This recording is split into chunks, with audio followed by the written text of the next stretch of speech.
for today, magluluto tayo ng beef. Ayan, meron tayong patatas at carrot. Ayan, meron na rin tayo dyan ng sibuyas, bawang. May bell pepper na rin tayo dyan guys from our garden. Ayan. Tapos meron din tayong kamatis dyan.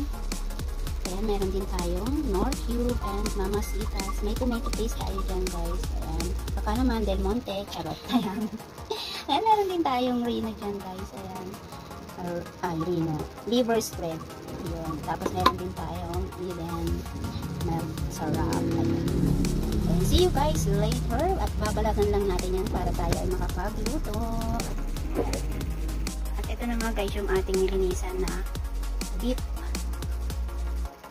Ayan. Wait lang kayo dyan guys at tayo mag-umpisa ng magluto. Luluto natin siya sa pressure cooker para mabilis lang natin matapos. Para tayo ay makapag-umpisa na. Ayan. Magbabalat muna tayo guys. Ayan, nabalatan na natin guys ang ating carrot at patatas. At tayo ay naghihiwa na ng kamatis.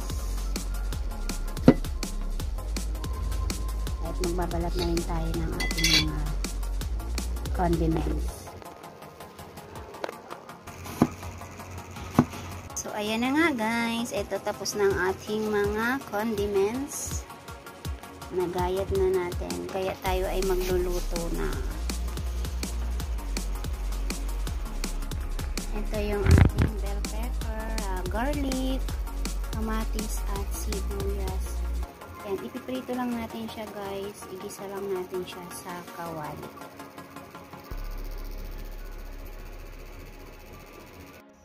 Ayan guys, magpapainit na tayo ng mantika para ilalagay natin yung ating mga iprituhin na gulay.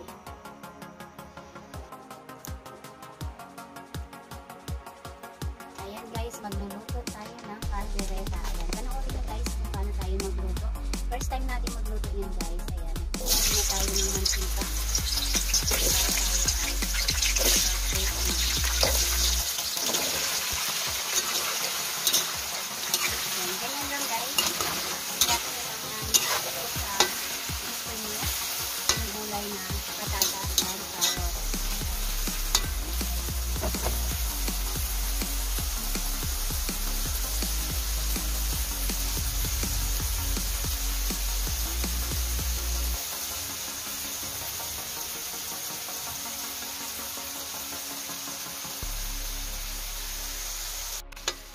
Ayan guys, maglagay tayo ng bell pepper.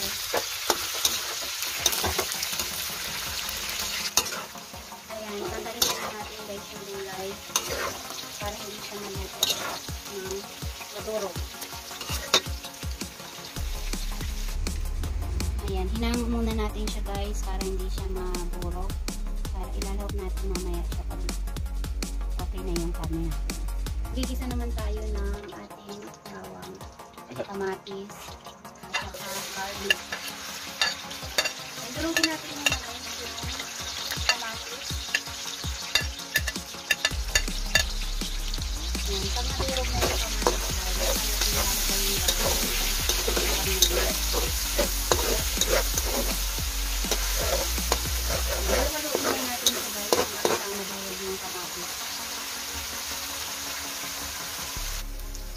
ayan guys, nag-brown na yung ating kamatis. So, ilalagay naman natin yung garlic and onion. Isa lang natin sa guys. Alugalugan lang natin.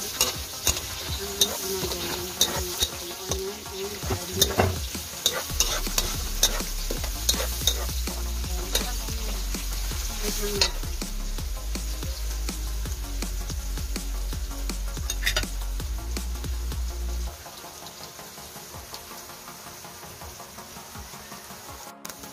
Ayan, ayan guys, na golden brown na yung ating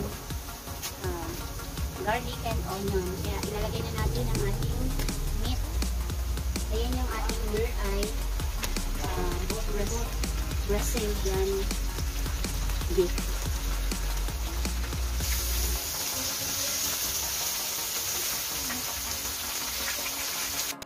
Ayan guys, hinahalo na natin yung ating meat. Hintayin natin siya dito. Brown brown. Guys. Ayan, haluin mo natin guys hanggang sa brown brown siya. Titimplahan natin siya guys ng pampalasa. Iniisa lang muna natin siya guys sa ating pani.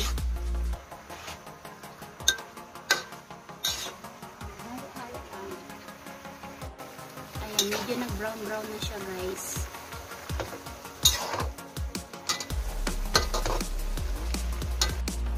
Ayan, maglalagay na tayo ng labor's bread.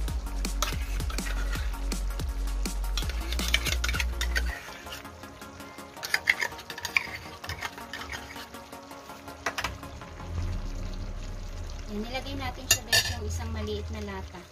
Tapos maglagay naman tayo ng oyster sauce.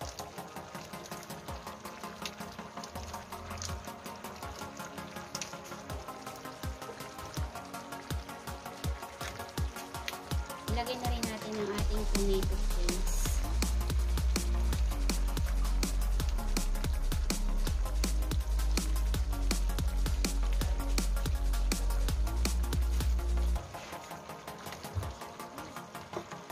Lagyan na rin natin siya guys ng laurel.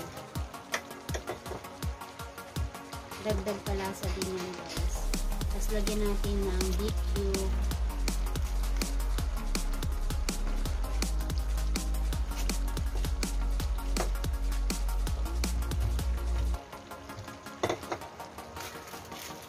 So maglagay din tayo ng kaunting asukal guys para mag-balance yung tamis alat niya. Then ang hangin.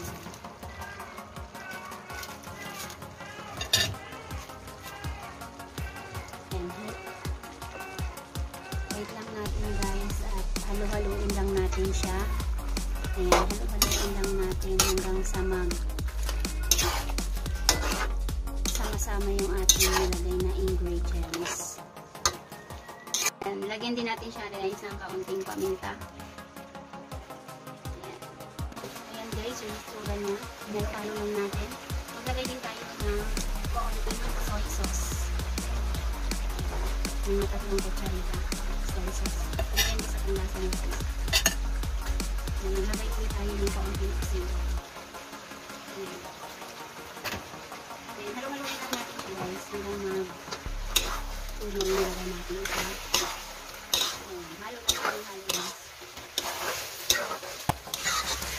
Ayan guys, lalagyan natin siya ng cheese kaya kayatin muna natin.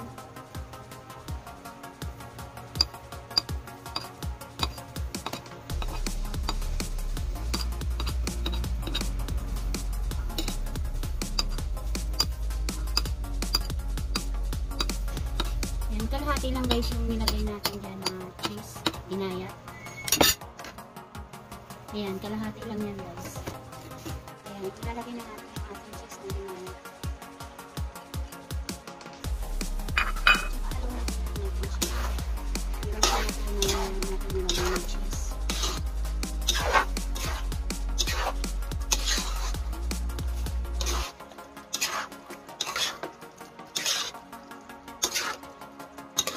Ayan guys, maglalagay na tayo ng tubig ng 2 cup of water.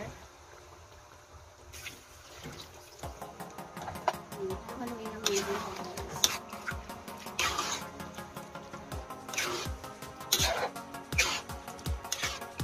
Hintayin natin siya guys na makapit yung sabaw. Pero pagkuluin muna natin siya guys.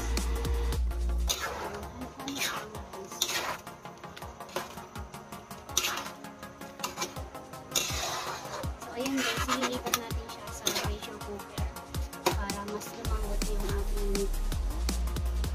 Pinapakulot lang natin siya guys para ililipat natin siya sa kaldero.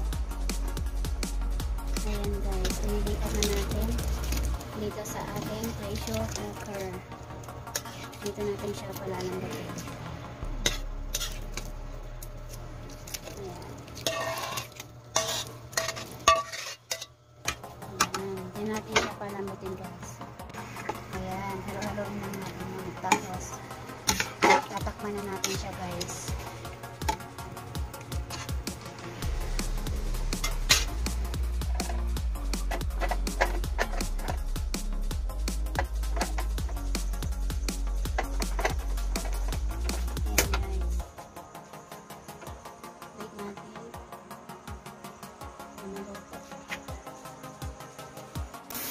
Ayan guys, kumukulo na yung ating pinapalambot na beef caldereta.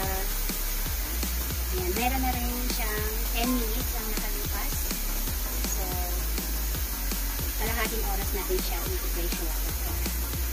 So, ulit na natin. Kaunting minuto na lang bago tayo matapos yan. Ayan guys, patingawin natin.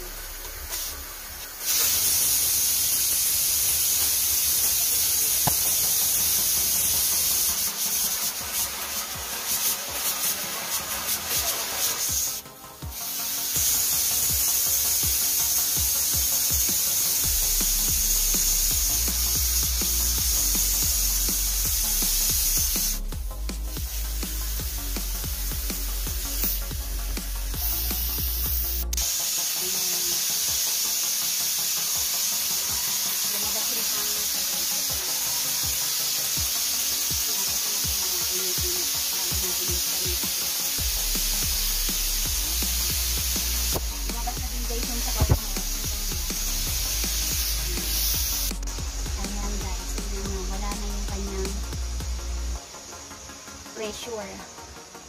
So, ayan, ganyan.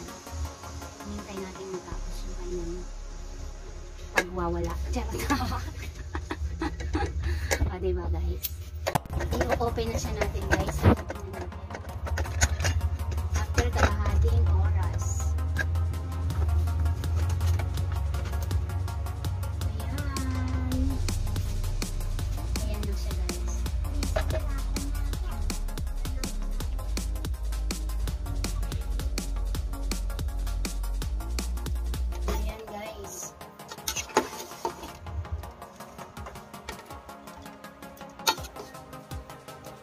Ilalagay naman natin guys yung ating pinaritong gulay. Then, pakuloyin lang natin ilang minuto. Then, ready to serve na siya. Ayan guys, lagyan natin siya ng sili. Siling haba yan guys. Diniyat-liyat. Sa gusto na mas maanghang pa dyan. Depende sa inyo. Kasi lagyan na natin yung ating pinirito na gulay. Ayan. Medyo pakulo-kuloyin natin siya guys. Ready to serve na yun. Ito yung pinirito natin kanina.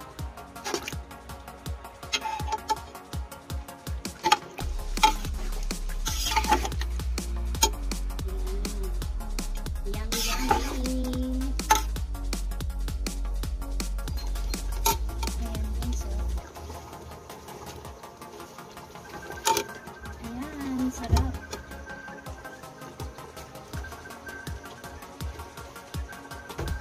Ready to serve na yan guys. I-plating na natin. Plating na tayo guys. Ayan.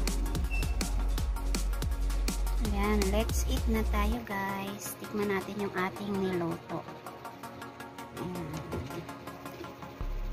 Guys, kung hindi pa kayo nakasubscribe sa aking channel, please click notification bell down below. Thank you for watching. Bye-bye!